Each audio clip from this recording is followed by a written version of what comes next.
Okay, great, fantastic. We're here on the call today with Angela Chen. Angela Chen is the Global Brand Vice President at GSK Denture, and I'm very honored to be here on the call with her today. She's in London as we speak, while I'm talking from Manila, Philippines. It's a very different time zone. Well, it's 4 p.m. here. It's about 8 o'clock in London. Angela and I have worked together over the years, and I'm very impressed with her as a leader. And today I've asked Angela what she would want to talk about. And in my book, Develop Exponential Power, which was just endorsed by Marshall Goldsmith, she would like to talk about the power of authenticity. So welcome to this call, Angela. I'm excited to have you.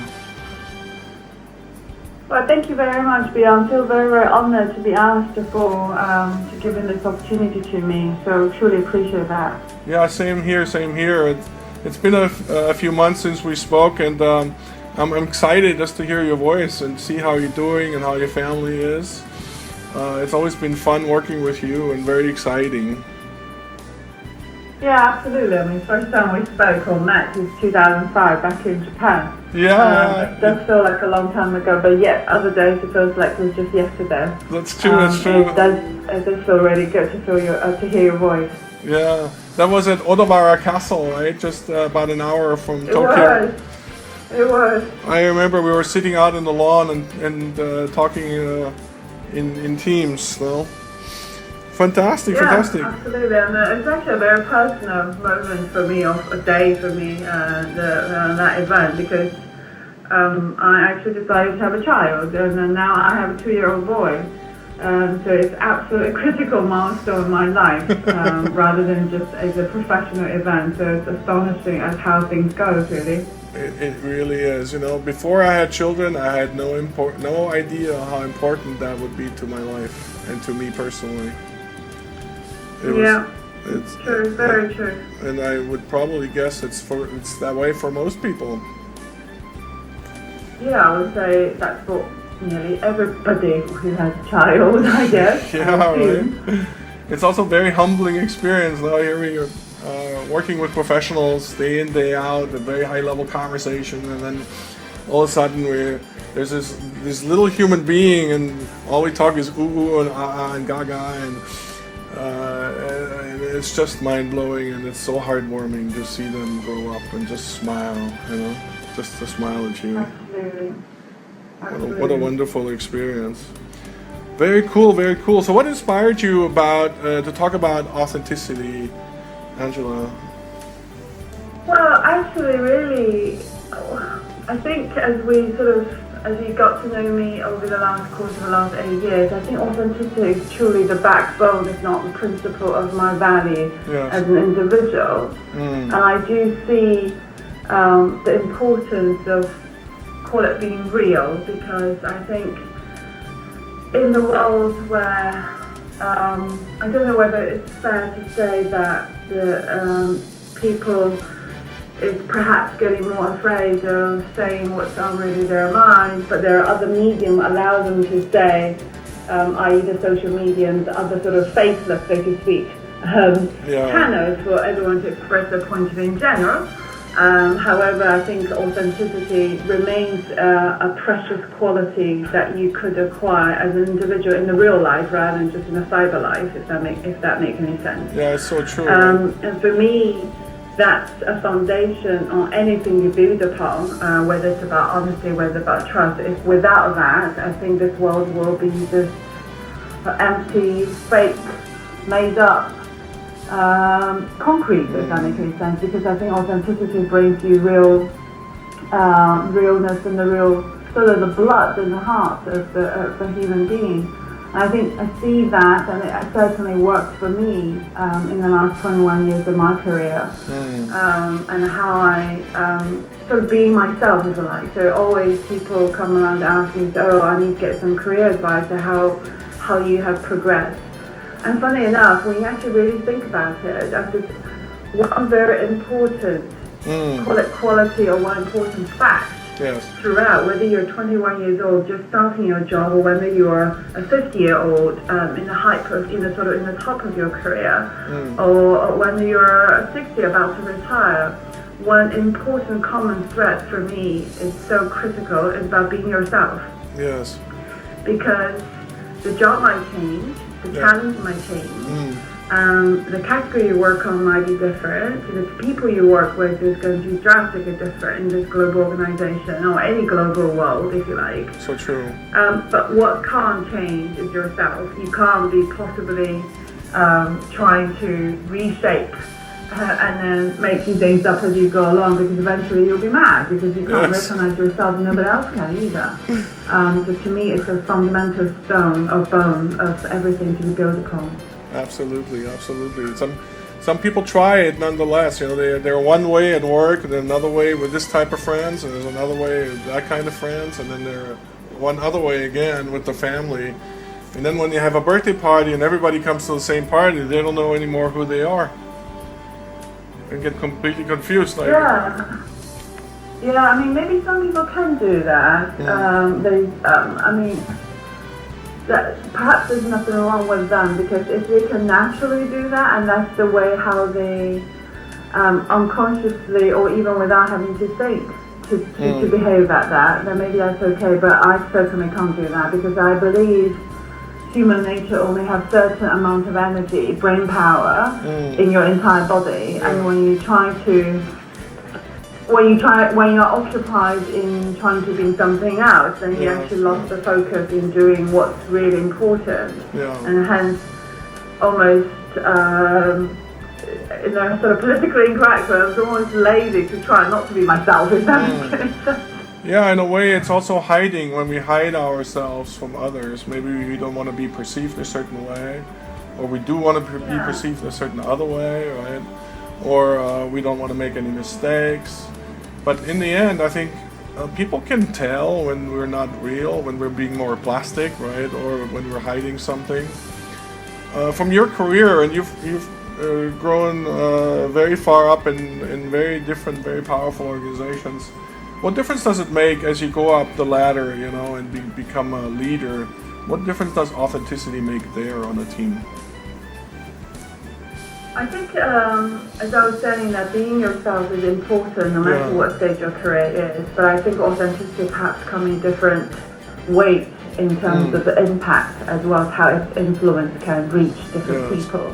When you go up in the ladder from a sort of corporate point of view, as a natural tendency of the hierarchy, you tend to have less interaction with people, because that's just how the world operates in the corporate world, if you like.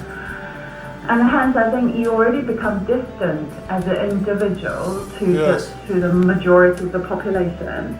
And when that moment of touch point comes, whether it's a meeting, whether it's a greeting in the hallway, or whether it's a big event, you stand on a stage. The coming in those sort of events or a moment as truly being yourself and truly embrace who you are, and then share with the group who you are, has become magnified, because given the choice, given the moment you actually get exposed to the team, so to speak, is actually less. But however, those moments or days and events, then that gets magnified so much, and that if you then do not present yourself authentically, it equally then gets magnified, if that makes any sense, because the spotlight is on you, and people look at you not just as a leader of the organization, more so as an individual human being, how they can relate to, and often the relatability coming from how truly you are, being real to the subject, being real to yourself, and an impact can be then made very correlated, if you like. As you said, earlier, people can tell whether you're being plastic and just reading off the script, or whether you're actually speaking things from the heart. Every human being, whichever country they come from, whatever degree they had, whatever role they're in, they can tell. Because we're all human. And this is something you come with it, you can detect it. And I think actually talking about that, we were talking about children early on. I think child probably is the best example we can learn being very real, being very authentic. They never hide any feelings. They probably sometimes can be a bit quiet, but they definitely have no afraid of where the boundary is. They completely express themselves, and that's truly inspiring as you watch them. And they have so much energy because they don't have to worry about what people might think about them. They just truly express themselves, enjoy themselves to the full in the life that they have, in the world they have. And I think that's probably the ultimate extreme of being authentic and being real. I agree. And there's no worry about, I should have said it this way, or I should have said it that way, right? It just, life moves forward. No, they just sort of see the world as the way they see it, and they express the way they saw it. As you say, rather than casting it down to say, is this the right way to say, or is this the right thing I should say? And when you do that, you lose the focus of what's really required for the business, for example, as well as what's really the sort of laser focus of the issue or the challenge, because you're preoccupied about what other people might think. And rather than truly present what you think. And sometimes you might not have the right answer when you're dealing with questions or real business challenges. But it's fine. I think people will accept that because not everyone has an answer. Not everyone has the right answers, and that's where the team comes to play. Exactly. Because I think often people relate to if you get yourself exposed, that means you're vulnerable, that means you're not a very good leader. I don't think, at least I believe, that majority of people I have led will not take as a weakness. More so they will take as a strength, because only the truly confident individual would admit their weakness, and then it's more about working on that rather than trying to hide it, as you were saying earlier. Yeah, that's true, right? And people are going to be more open when their leader is self-expressed and authentic, and they may even come forth with more ideas, something that they may have otherwise never expressed.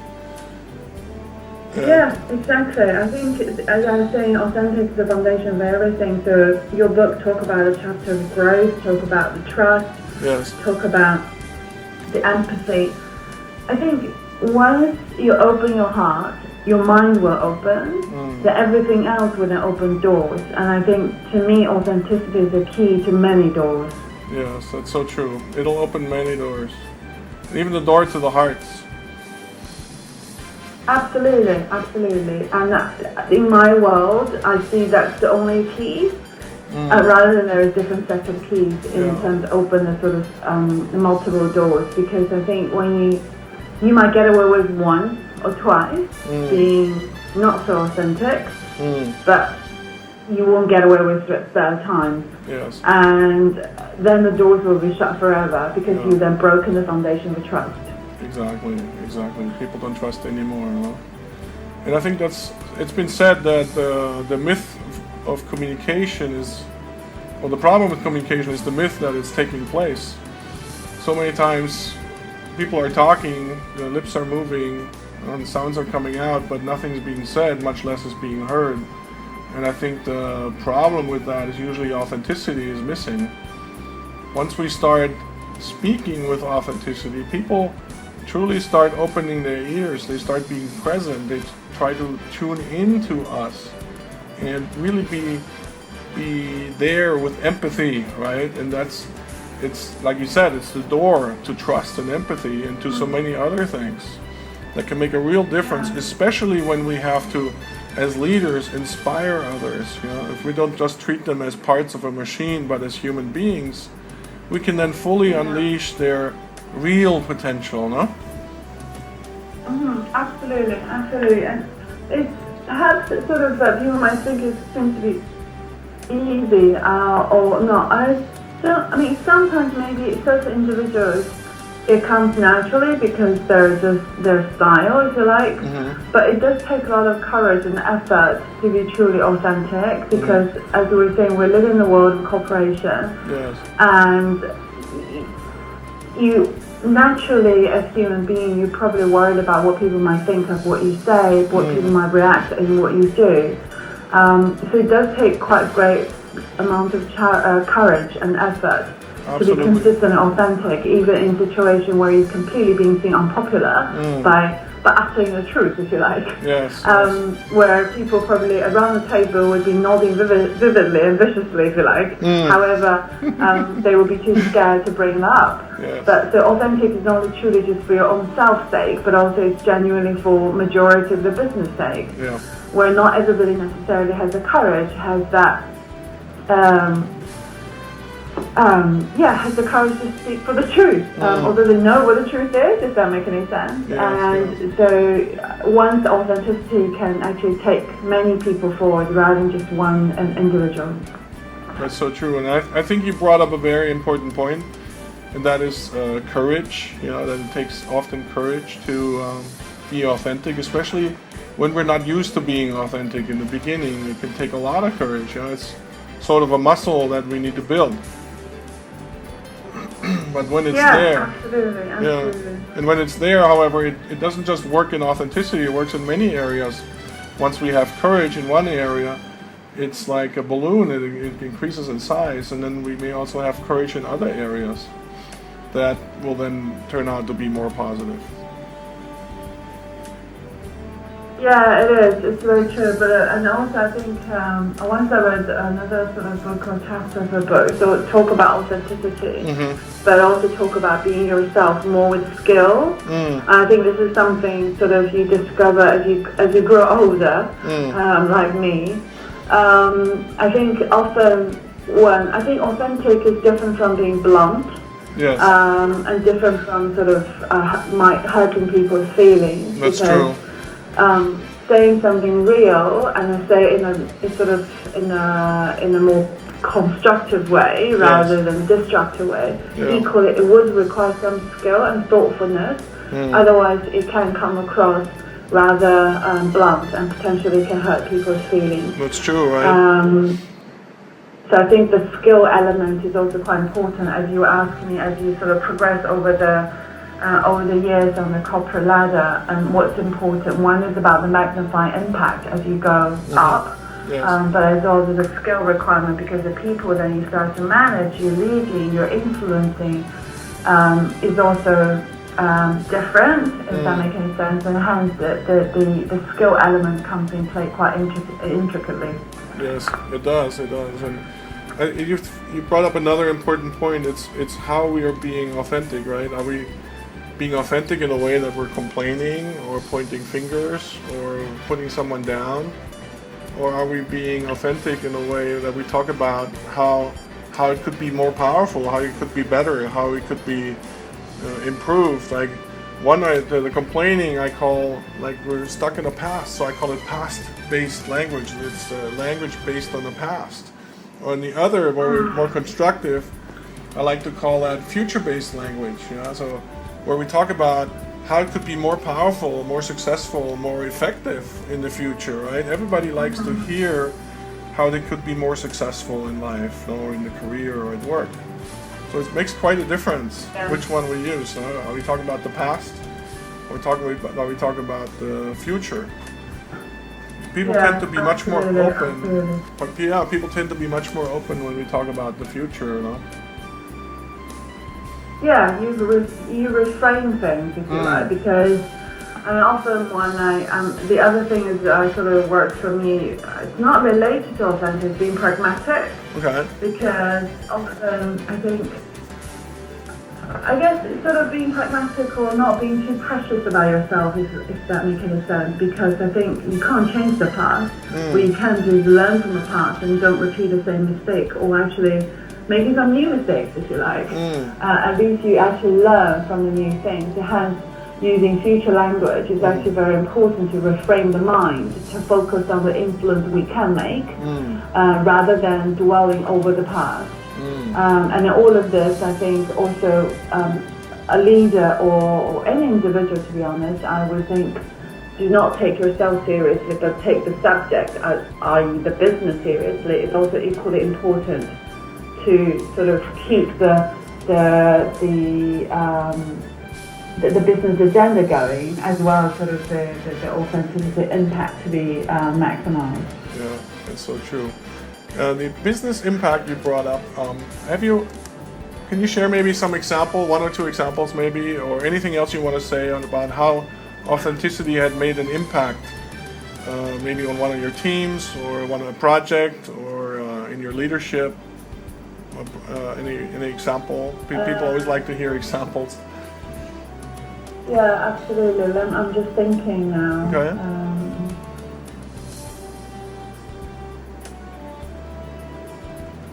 I'm not 100% sure whether they are the very good examples. So let me share one individual team member example. Okay. So I used to, that was my time in Avon, about sort of a year ago. I had a marketing director working for me, and she is a Irish lady on the expatriate term with the company. Yes. At the time I arrived, she was on the potential risk of not continuing her contract and potentially might be leaving the organization. But having just arrived to the role, I quickly got some facts around the table, also maybe some judgment based on their initial observation of her behavior, leadership styles and deliverables. It came obvious to me that she has added tremendous value to the organization, and despite there might be cost challenges, there is definitely value in continuing her the path with Avon through that sort of the contract term. I think during those conversations I had quite sort of tough discussion with my boss, but equally at the same time being very transparent, very authentic with the individual. I hope she doesn't mind I calling her name Angeline, for example. Angeline's her name. And I've been very, very truthful with her in terms of what I'm trying to do, and that certain things might be out of my control, but I do whatever it takes to achieve the objective, which will be a win-win situation, both for her as well as for the organization. And that situation actually happened twice, actually 3 times. Wow. So her contract extension comes to 3 points of junction where I have to face the challenge of not extending, because whether it's internal policy, whether one individual's point of view. Now, although I have to pedal quite hard in front of my boss and then during the HR network, in front of Angeline, I also equally have shared with her the challenge I'm going through. So I'm not pretending it's easy. Yes. No, I'm pretending I have everything under the control. And I made it very clear with her saying, this is why I'm fighting for this case, because all the value I've brought to the business, etc., etc. However, these are the 3 elements might be out of my control, whether it's policy, whether it's decision makers find a decision, whether it's eventually the cost, for example. Sure. And throughout, we stayed very close. And I will never forget the day when I actually got the last extension, which is breaking the policy, which is out of the exception to get that extension. When I handed over the letter to her, she normally doesn't show sort of her emotion very easily. It brought tears to her, and it was a very touching moment because and she truly appreciated how much effort and how open I was with her throughout the process in terms of how I'm getting and how I'm making progress, rather than making a sort of one empty promise as a yes, I'm going to sort it, but eventually I turned around because she's been let down in the past. Yes. And then she appreciated truly transparency and how the whole process I went through with her. So I'm not sure that's a very good example. I think that example came to my mind, how I stayed real to her as an individual, how I related to her family situation from her needs, as well as shared with her my perception about the business situation. Does that make any sense, Bjorn? Absolutely, it makes a lot of sense, and that probably had a lot of impact on your relationship afterwards, as well as the results that she produced. No?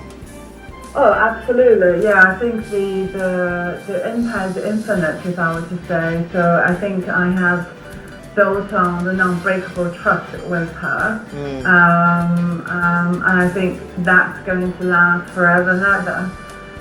even sort of on the personal level, but Yes. definitely in a professional level. If I had carried on working with Angeline, and I think I can count on 200%, and so can she on me.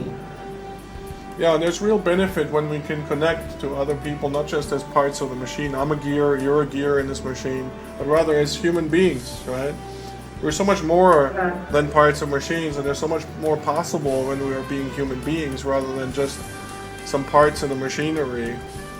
And so all of our potential can be unleashed, and we can bring all of our creativity to the game when that happens. There's no holds barred, basically. Would you agree with that? Yeah, absolutely. Yeah. Totally. I think sometimes also one could underestimate the impact of authenticity. Again, it's all about real. I mean, we use this authenticity as a word, but in plain English, it's about being real, being who you are, and then turn it up as who you are. I remember on the first day when I started my job in Avon 4 years ago, so 5 years ago now, almost. I shared it with my team. That's the first time I met them, so it's almost like my arriving so to speak, speech. And I had no hesitation to share with them. Actually, I started my career as a secretary, as an assistant to a marketing manager. And of course, then how I progressed my career. And later on, you can't believe how numerous feedback I got from the team. They were stunned by the fact that I am actually happy to share that, because first of all, they didn't expect that level of openness, and they were really genuinely surprised, but equally they were really encouraged by how possible one can make out of your career no matter where you start. That's right. So I guess and I was asking my team, well, why are you surprised? Because that's who I was, and it makes who I am today. Yeah. I have I don't feel embarrassed about it. Everybody has different paths to their success. Yeah. Everybody has a different starting point. And they said, okay, because some people might think actually sort of how could you show a rather humble start or rather low start because you're already now VP. I said, well, that's the whole point about you actually starting in a very different place. Yeah. So it's not just people appreciate authenticity, people then taking that into a truly inspirational possibility, if you like. So someone who was currently assistant. Absolutely. And I started thinking, actually, I could do that, because if you did it, I could do that too. And it's truly happening. And when I was there for 4 years, we would talk about career progression, how we then promoted people from very low grade jobs, i.e. team assistant, into marketing role, and then actually the flourish. So more and more those examples sort of build on each other, and you're then making an organization that believes in possibilities and believes in how one's courage can take you very far. So I think the ripple effect of being real and being authentic and being who you are and sharing with the team who you are is much more than just single dimensional. So now they know you're a human being with bones and body and a heart. Yes. But it's much more, because you would inspire creativity, you would inspire courage, you would inspire ambition. And because what I believe is leadership is all about developing people. And that's actually a truly rewarding thing to see how people then respond to your authentic approach. Yeah, I could not have said it better. Authenticity, I think, can be totally inspiring others. It can bring out more in them, bring out more of their potential. I think people who are authentic, who are real, not plastics, people who are real people, I think they grow faster in their careers because they're more trusted and they will speak what needs to be said, especially even to higher levels in the organization. And in higher levels, we all know it becomes difficult to receive real and authentic feedback, or information even, because it's often hidden from them. And so I feel that when we're higher up in organizations, it's refreshing to hear someone talk with authenticity, being real, not holding back. And so I feel that often these people are growing faster and they're being promoted more often. and Yeah, it's a wonderful tool. It's a button, or I can't think of an analogy. I often think in a very sort of analogy way. It's almost like a little matchbox to lit up all the other possibilities, or is a key to the door. Is the ultimate go button, if you like. Yeah. Which then sets people off to either creativity, either to courage, or to the foundation of a solid relation to life, like last lifetime long. Everything. So that's why I said in the beginning, it's the basic foundation to everything. It's the spine of me as a human being. Absolutely. And I'm honored to be here on this call with you. I'm totally grateful we are having this conversation. I want to thank you from the bottom of my heart for taking this time. You completely inspire me, and encourage me to move forward with these conversations. You should see the smile on my face right now, Angela. Thank you so much. Thank you, Bjorn. I hope I was helpful. I probably should have articulated better, but I think that's sort of two examples that came to my mind. If you need anything more, drop me a note. We're going to have another follow-up call. Sure, wonderful. I thank you for sharing about your very personal experience about the power of authenticity as described in my book. And have a great day.